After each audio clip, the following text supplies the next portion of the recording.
wabunge wa Kasongo wale wakule kwao wamekuwa akituambia kwamba Kasongo amenunua Matiang'i.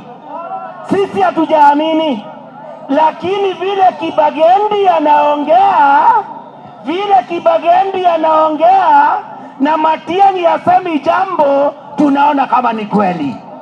Kwa hivyo tunataka tuseme Rigathi Gachagua lazima aheshimike, na Rigathi Gachagua amekuwa akiheshimu Matiang'i because Matiang'i is a deputy party leader, is not a party leader.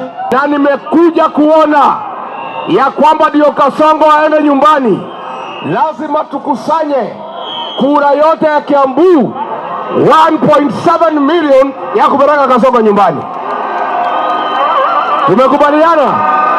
Tumekubaliana? Harambee! Watu ya Kiambu, ngoja kidogo, ngoja vuvuzela tafadhali. Tumepima kaunti tano ambaye ndio gumzo, ndio nguvu ya Rigiji, na hizo kaunti tano tukisanya kura yetu, Kasongo ataenda nyumbani. Hiyo ni kura zaidi ya milioni 7.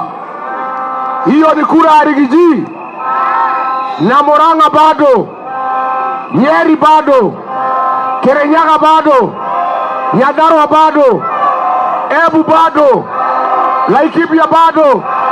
Rigiji atakuwa rais, atakuwa